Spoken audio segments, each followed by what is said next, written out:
بسم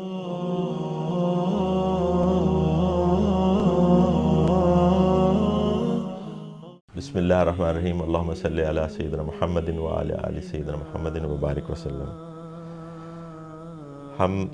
آج بات کریں گے ایک اہم ٹریننگ پہ، تربیت پہ، جو انبیاء کے لیے اللہ تعالیٰ نے خاص طور پہ اس کا انتظام کیا۔ آپ صلی اللہ علیہ وسلم کی حدیث سے مجھے ہمیں پتہ چلتا ہے کہ تمام انبیاء نے بکریاں چرائیں۔ بکریاں اس میں غنم کا لفظ ہے۔ غنم عربی کے اندر جو ورڈ ہے، یہ جو ہمارے جس کو کہتے ہیں دمبا، بھیڑ اور بکریاں، یہ سب اس کے اندر شامل ہو جاتی ہیں۔ تو وہ انہوں نے جو جانور چرایا اس کے اندر وہ بیل، گائے اور اونٹ وغیرہ نہیں تھے، بلکہ وہ خاص طور پہ ذکر ہے غنم کا۔ اور وہ بکریاں اور جو یہ بھیڑیں ہوتی ہیں، ان کی کچھ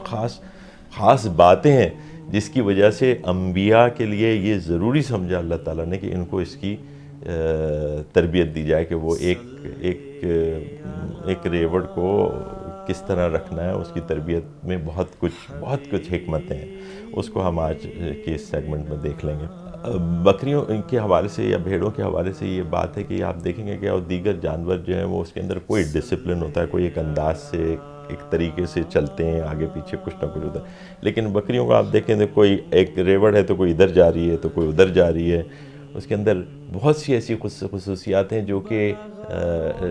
جس کی وجہ سے اس کی جو دیکھ بھال کرنے والا ہوتا ہے، اس کی طبیعت میں اور اس کے اندر ایسی چیزیں پیدا ہو جاتی ہیں جو نہایت اہم ہیں دعوت کے اور تبلیغ کے اور لوگوں کی دیکھ بھال کے حوالے سے، اور اسی کی ٹریننگ انبیاء کو دی جانی چاہیے۔ اسی وجہ سے آپ صلی اللہ علیہ وسلم نے کہا کہ تمام انبیاء نے یہ کام کیا، تو لوگوں نے پوچھا کہ آپ نے بھی؟ تو انہوں نے کہا میں نے بھی، تو آپ بھی یہ کیا کرتے تھے۔ اچھا دیکھیں، ہم ایک اور بات ان بھیڑ بکریوں کے حوالے سے یہ ہے، تو ایک تو یہ کہ ان کو ڈسپلن میں رکھنا مشکل ہو جاتا ہے، دوسرے یہ کہ آپ کو حد درجہ پیشنس سے کام لینا پڑتا ہے۔ پیشنس سے کیوں لگا، یا صبر سے کام لینا چاہیے پڑتا ہے۔ اس کی وجہ ہے کہ ایک تو یہ کہ وہ اگر دھیرے دھیرے چل رہی ہیں، یہ نہیں ہو سکتا کہ آپ کا دل چاہ رہا ہے کہ میں تیز چلوں تو وہ بھی آپ کے ساتھ تیز چلنا شروع کر دیں گے، نہیں، وہ اپنے حساب سے چلیں گی۔ کبھی کوئی ادھر چلی جائے گی، کبھی کوئی آپس میں لڑنے لگے گی، کبھی کوئی کھیل کود کرنے لگے گی۔ اس میں ان کا وقت لگتا جائے گا، اور آپ کو ان کے ساتھ ایک صبر کے ساتھ، حکمت کے ساتھ لے کے ان کو چلنا پڑے گا۔ پھر کیا کرنا پڑے گا کہ ایک یہ بہت کمزور جانور ہے، کمزور اس اعتبار سے کہ اس دیگر جانور جو ہیں وہ بہت آسانی سے، بہت ہمبل سا جانور ہے، کسی کو نقصان نہیں پہنچاتا، اس میں بھی تربیت ہے۔ اور دوسرے یہ کہ دوسرے جو اس کو نقصان پہنچانے آئیں اس سے ان کی حفاظت کرنا، یہ بھی ایک پیغمبر کا سمجھیں کہ ایک تربیت کا وہ ہے کہ اپنی امت کی، اپنے لوگوں کی حفاظت اس نے کیسے کرنی ہے۔ ہم دیکھتے ہیں کہ مدینہ کے اندر جب آپ صلی اللہ علیہ وسلم نبوت کے بعد کی بات ہے، اسلامی حکومت قائم ہونے کی بات ہے کہ جب ایک دن ایک دھماکے کی آواز رات کو لوگوں نے سنی، تو جو صحابہ تھے انہوں نے کہا کہ ہم نے اپنے جو تلواریں کی اور زین کسی اپنے گھوڑوں کے اوپر، اور ہم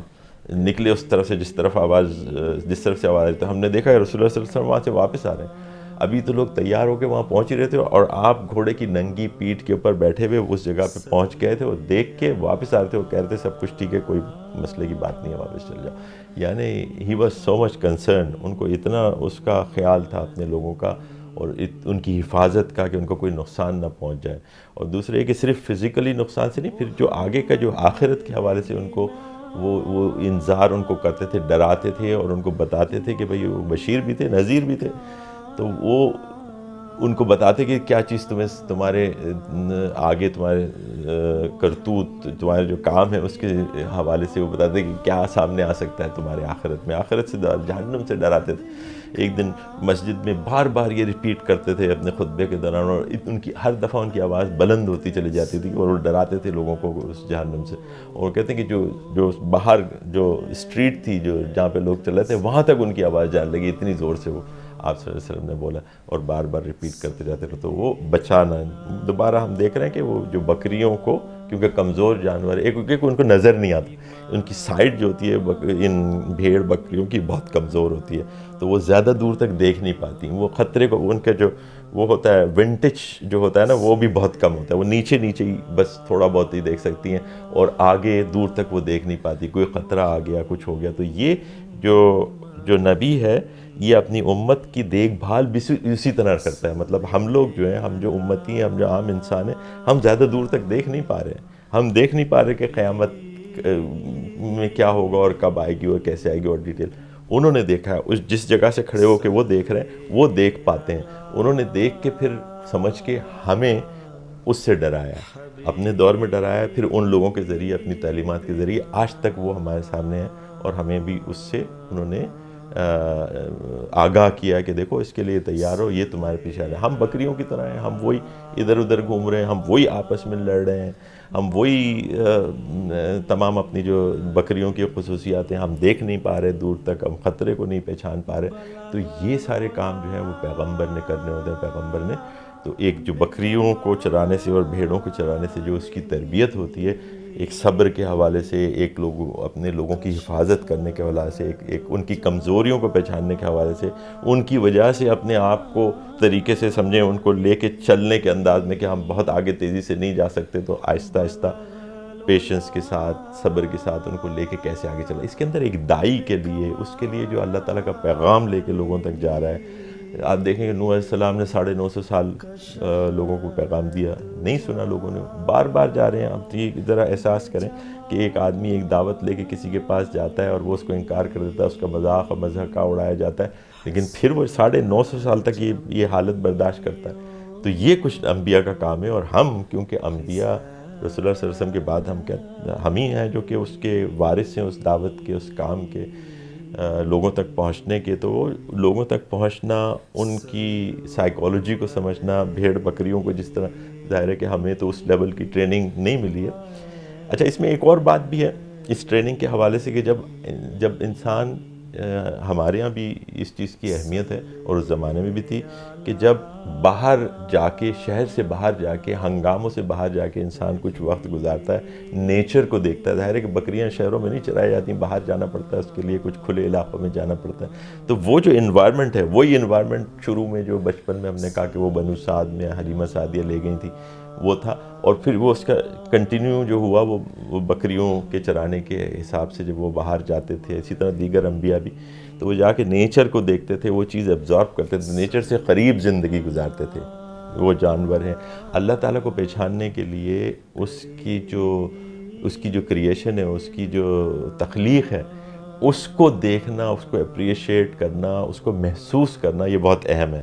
اور یہ اس دوران جب انسان شہروں سے باہر نکلتا ہے اور ان چیزوں کو دیکھتا ہے، جو چیزیں شہروں میں عام طور پہ ہمیں بھی اویلیبل نہیں ہوتی، اور ہمیں بھی اس چیز کا اہتمام کرنا چاہیے. ہم نے کئی ایسے حوالے دیے جس میں رسول اللہ صلی اللہ علیہ وسلم کے بارے میں کہا کہ وہ شہر سے باہر چلے جایا کرتے تھے.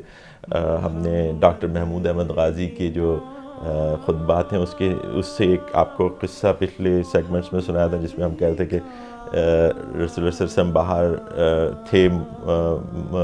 مدینے سے، اور وہ جو ایک اونٹنی انہوں نے خرید لی تھی کسی سے، وہ جو پورا قصہ ہے کہ جس میں 2 گواہیوں والی جو بات کی تھی قرآن کی پریزرویشن کے سلسلے میں. اور ایسے کئی آپ کو وہ ملیں گے جس میں دیکھا تھا کہ آپ صلی اللہ علیہ وسلم باہر جایا کرتے تھے، اور باہر جا کے یہ اس کے اندر ایک تربیت کا عنصر ہے. اسی طرح بکریوں کے چرانے کا جو معاملہ ہے، بکریوں کے چرانے کے ساتھ ساتھ نیچر کو دیکھنا، یہ ساری تربیت انبیاء کی اس طرح کرنے کا اللہ تعالیٰ نے اہتمام کیا تاکہ وہ اپنے لوگوں کی دیکھ بھال کر سکے، وہ پیشنس اس کے اندر پیدا ہو سکے،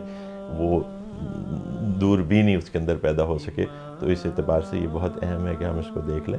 اور جتنا کچھ ہم سے ہو سکتا ہے ہم بھی نیچر سے اپنا رشتہ قائم رکھیں اور اس سے کچھ سیکھنے کی کوشش کریں. اقول قولی ھذا واستغفر اللہ لی ولکم ولسائر المؤمنین والمؤمنات.